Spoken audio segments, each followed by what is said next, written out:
A Arca da Aliança, mistério, poder e presença divina. Em tempos remotos, quando a vastidão do deserto engolia a esperança do povo e o sol escaldante ameaçava a vida, Israel, o povo escolhido, estava em uma jornada árdua e incessante. Depois de séculos de cativeiro no Egito, finalmente estavam livres, guiados por Moisés, à procura da terra prometida, onde viveriam em liberdade e prosperidade. Mas a jornada não seria fácil. O deserto parecia interminável, a fome e a sede os testavam constantemente. No entanto, havia algo que poderia sustentá-los: a promessa de Deus. E como sinal dessa promessa, Deus ordenou a Moisés a construção de um objeto sagrado. Um objeto que não seria apenas um símbolo, mas uma presença tangível e visível de Deus no meio deles: a Arca da Aliança. Moisés estava no topo do Monte Sinai, cercado pela presença opressiva e radiante de Deus, quando as instruções começaram a ser dadas. Não era uma ordem simples. Era um conjunto de orientações detalhadas, minuciosas, como se um arquiteto celestial estivesse projetando um edifício divino. A voz de Deus ecoou, clara e poderosa: "Faze para mim uma arca de madeira de acácia, com um revestimento de ouro puro, tanto por dentro quanto por fora. A arca será o lugar onde me encontrarei com você e com o povo de Israel. No seu interior, guardarei as tábuas da lei, a vara de Arão e um jarro com o maná." A madeira de acácia foi escolhida por sua resistência e durabilidade. Em um deserto implacável, onde o calor e a seca faziam qualquer material comum apodrecer em poucos meses, a acácia resistiria. Seus galhos e troncos eram fortes, capazes de suportar as viagens intermináveis do povo. Mas a madeira não seria suficiente.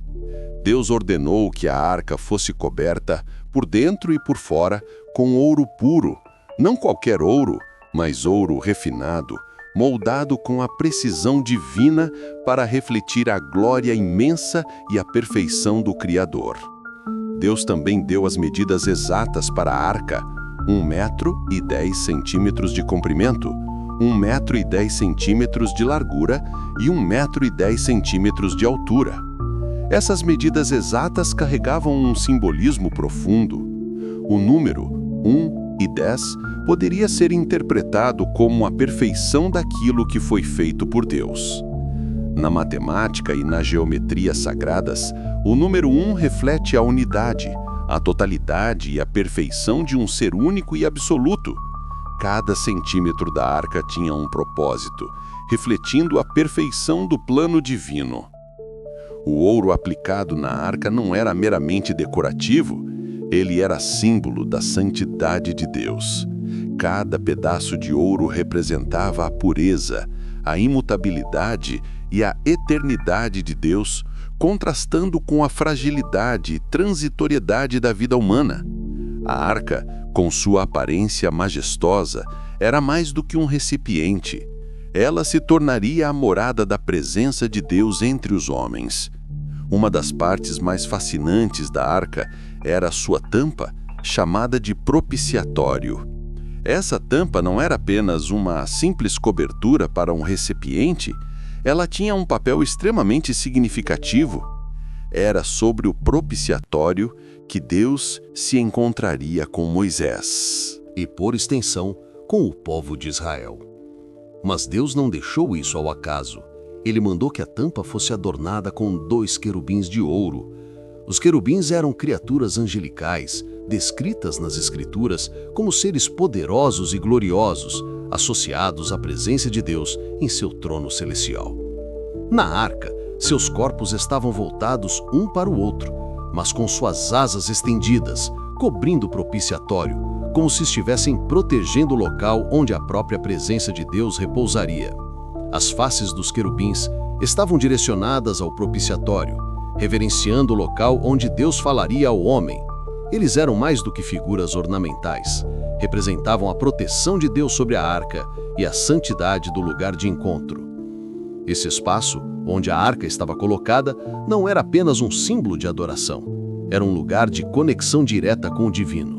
O mistério estava no fato de que, embora o Deus eterno e transcendente se fizesse presente ali, ele ainda permanecia inatingível, envolto em uma aura de santidade. Apenas Moisés, o mediador da aliança, poderia se aproximar e ouvir a voz de Deus, transmitindo as instruções divinas ao povo. Dentro da arca não havia apenas ouro ou materiais preciosos. Havia 3 objetos extremamente significativos para a fé do povo de Israel. O mais importante deles eram as tábuas da lei, onde Deus havia inscrito os 10 mandamentos, as regras que deveriam guiar o comportamento do povo e a aliança com ele. Estas tábuas eram mais do que simples pedras. Elas eram o pacto eterno entre Deus e a humanidade. O segundo item era um jarro de maná, o alimento celestial que Deus havia dado ao povo durante sua peregrinação no deserto. O maná representava a provisão constante de Deus, a sua capacidade de sustentar os seres humanos nas mais duras adversidades. O povo se lembraria, ao olhar para aquele jarro, de que Deus havia provido a eles quando nada mais poderia.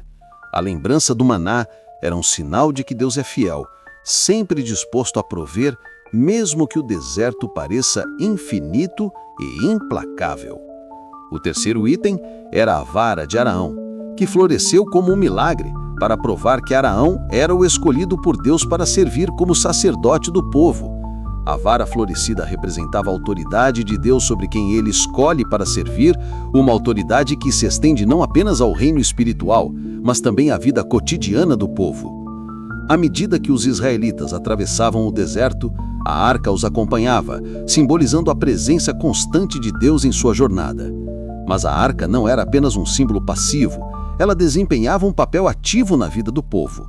Quando o povo marchava para batalhas, a arca ia à frente, como uma força invencível, como um sinal de que Deus estava conduzindo seu povo.